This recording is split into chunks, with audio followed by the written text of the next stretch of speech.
안녕하십니까. 22장 측도학 관절장애에 대해 발표할 2년차 나정선입니다.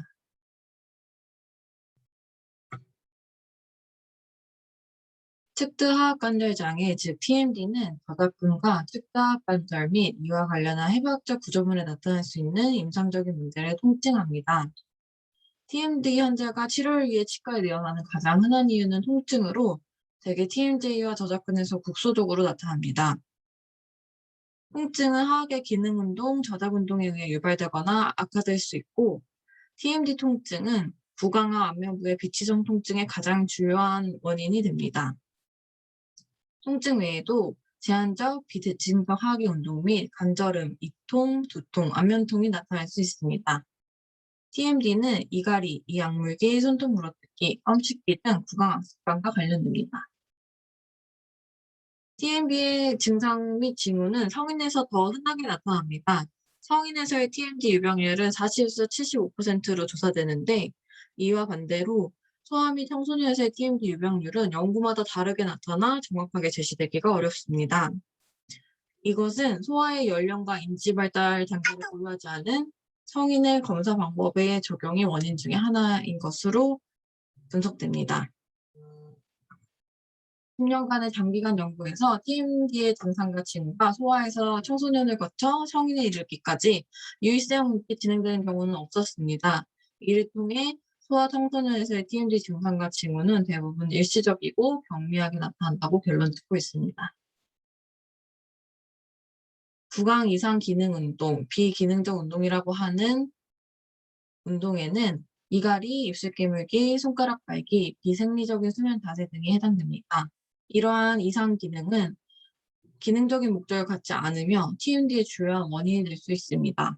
모든 연령 집단에서 흔하게 나타나며 이러한 이상 기능 운동이 있는 경우 소아에서도 두통, 근육통, TMD의 과부하 같은 증상이 나타날 수 있습니다.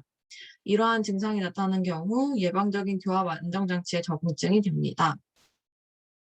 소아에서는 야간에 이갈이를 하는 경우가 매우 흔하게 나타나는데, 이러한 야간의 이갈이는 TMJ에 영구적인 손상을 가하지는 않습니다. 또한 아이가 성장함에 따라서 자연적으로 해소될 수 있습니다. 이러한 이유에서 혹자에서는 영구치의 정상형 맹출을 위해 필요한 생리적인 현상이라는 주장도 있습니다. 14세 이후에 나타나는 치아 마모는 이갈이가 해소되지 않을 수 있음을 의심해 보아야 하고, 이러한 경우에 해당할 경우 이갈이 치료가 필요할 수 있습니다. 어린 시절에 교정 치료를 받는 것은 TMD의 원인이 될 수 있다는 주장은 논란의 여지가 있습니다. 교정 치료가 TMD 위험을 증가시킨다는 것에 대해서는 과학적인 증거가 부족하고, 오히려 교정 치료를 통해 정상 교합을 이루는 것이 성장 후 저작근의 기능과 상태에 긍정적인 영향을 미칠 수 있다는 주장이 있습니다. 소아청소년에서 문진 시 정확한 답변이 없는 것은 매우 어렵습니다. 이는 TMD 진단을 위한 병력 청취에서도 마찬가지인데, 소아나 청소년의 경우 본인이 옳다고 여겨지거나 질문자가 옳다고 여겨줄 것 같은 답변을 함으로써 질문자를 기쁘게 하고자 하기 때문입니다. 이러한 이유 외에도 소아는 통증에 대해 언어로 표현하는 것에 대해 미숙합니다. 인지 발달이 완성되는 12세 무렵부터 추상적인 개념을 언어로 묘사하는 것이 가능해지기 때문에 소아 및 청소년에서 TMD의 통증의 병력을 청취하는 것은 매우 어렵습니다. 이러한 한계를 극복하기 위해서 유도 질문형을 최대한 피하고 차분하고 가능한 단순한 질문으로 병력을 청취하는 것이 좋습니다. 다음은 TMD 병력 청취 시 포함되어야 하는 질문의 예시들로 간결한 문장으로 짧게 질문을 하는 것이 권장됩니다. 소아청소년에서도 두통, 안면과 앞골의 통통은 흔한 증상이나 대부분 일시적으로 생겼다가 없어지는 증상입니다. 하지만 증상의 빈도가 작고 임상적인 징후와 연관이 있는 경우에는 TMD의 치료를 고려해야 합니다. 증상이 없는 관절 잡음은 치료의 적응증에 해당하지 않습니다. 이러한 경우 적극적으로 치료를 하려고 하기보다 주기적인 관찰을 하는 것이 권장됩니다. TMD의 기능 검사에 있어 촉진에 대한 동통 반응이 가장 중요합니다. 하지만 소아의 경우 촉진 시의 압력이나 불편감도 동통으로 느끼기도 하기 때문에 신중하게 해석할 필요가 있습니다. 최대 개구량 측정은 5개의 기능 검사에 포함되는 것이 좋은데 이러한 최대 개구량이 감소하거나 증가하는 것은 TMD의 상태를 나타내는 중요한 임상적 변수가 되기 때문입니다. 최대 개구량을 측정할 경우 수직 피계량을 개구량에 포함시켜야 하고 이러한 최대 개구량은 일반적으로 남아에서 더 크게 나타납니다. 개인의 개구 능력은 10대 초반에 확립되는데 6세에서 7세의 소아에서는 개구량의 최소 한계가 약 36mm인 것으로 나타나 있습니다. 최대 개구 운동 시 TMD의 측면을 양측적으로 촉진하는 것이 검사에 포함되는 것이 좋습니다.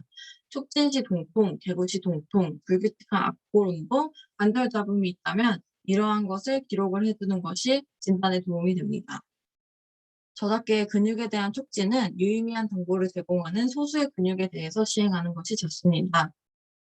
그 예로 교근과 축두근을 양측성으로 촉진하는 검사가 있습니다.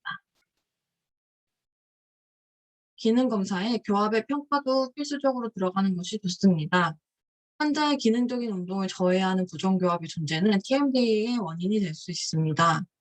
소아청소년에서의 교합은 유치의 탈락과 연구치의 맹출, 그리고 악골 성장으로 인하여 매우 역동적입니다.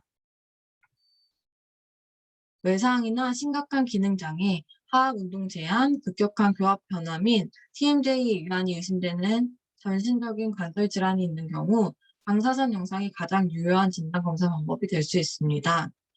가장 일반적으로 사용되는 방사선 영상 검사법은 경두겐 방사선 사진과 단층 촬영법이 있습니다. 면조직의 염증이나 변화를 관찰하고 싶다면 MRI를 통해 관찰을 하는 것이 권장됩니다. TMJ의 방사선 사진을 해석할 때 성인을 기준으로 판단하면 잘못된 판독을 할 수 있습니다. 소아 및 청소년에서 각 시기에 따라 특징적인 TMJ 형태를 갖는다는 것을 이해해야 하고 성장에 따른 TMJ 해부학적 구조의 변화를 이해하는 것이 필요합니다. 또한 성인에서의 해부학적 특징과 소아와 성인에서의 차이점에 대해 정확히 이해하고 있어야 합니다. 다음 그림은 성인과 소아에서 정상적, 병리적, 하악 과두 및 특수학 관절의 형태를 나타낸 그림입니다. 크로스로 연결되는 것으로 이해를 해주시면 되는데 소아에서의 정상적인 과두의 형태는 성인에서의 병적인 과두의 형태와 닮아 있으며 반대로 소아에서의 병적인 과두의 형태는 성인에서의 정상적인 과두의 형태와 닮아 있는 것을 확인하실 수 있습니다.